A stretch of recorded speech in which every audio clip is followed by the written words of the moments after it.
Right, okay. Hey, so here with Coach of CAK, your name again? Coach Mo. Okay, Coach Mo. That'll be a lot easier for a guy like Yeah. me. So we cover 11 schools in the Knoxville area, but we get CAK several times through that. I think we had the Grace game last year. We had, we get you, we get you in basketball too and stuff. So just got a chance to talk to a couple of your players. First of all, talk about last year. Who did you have that got a chance to maybe take it to the next level? You had some kids that pursued their dreams in college.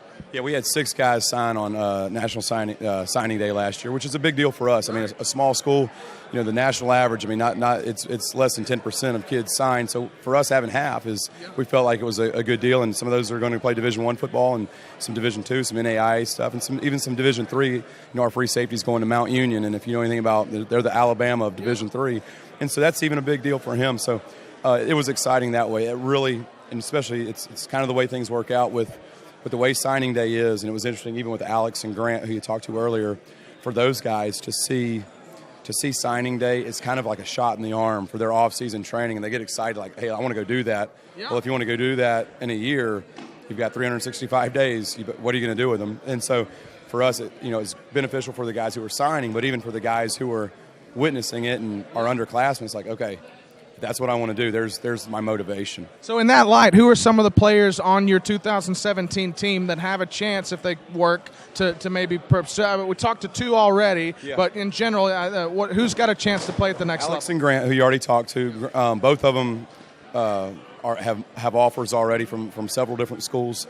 Eli Shanique is a big offensive lineman that we have, and we were just at Carson Newman yesterday for FCA football camp, and man, the Carson Newman coaches loved him, and I mean, he's 6'3", 300 pounds. He's got the framework, so yeah, and so they can work with that kind of size. And so Eli's going to be another one. He's got multiple offers already going into the summer, so it's been good for those guys. But probably Alex, Grant, and Eli are my top 3 that are drawing the most interest right now. We've got Daniel Plesey, who's a fullback defensive end for us. He's got a lot of interest as well. He's probably looking at some NAIA schools that are really pursuing him. So Daniel's in the mix as well.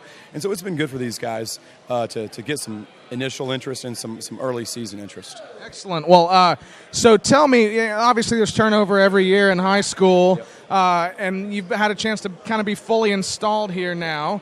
How will the product, if at all, look any different based on tailoring it to the strengths of who you have now versus last year's team? A couple things. I mean, last year I showed up in May, and it was kind of like, here's what you got to work with. We got to go now. This year the upside was we started in January and have been working ever since. Obviously, the strength and conditioning is a big part of what we're trying to do. So I feel like physically we're stronger, we're faster than where we've been in the past. So that's been a plus side. The other thing for me as a head coach is there's the evaluation of having an opportunity to look at kids for a little bit longer, really kind of make sure that we've got them in the right spots, offensively, defensively, and so on. And it's been good for for my staff, our assistant coaches, to really have some input in our off-season work as well. So that's been probably the biggest switch from 2016 to 2017. All right, and so what's the mood or the tempo of the off-season program, and what are you doing to get ready here for 2017? Our guys are really excited, and they're high school boys, so you get them in the weight room and they see their numbers grow, and you get them on the scale and they see their body weight going up. You get them on the field and they're competing well against some pretty good competition in 7-on-7s through the summer, and so they feel like, hey, we're at least we've got a good running start heading into August.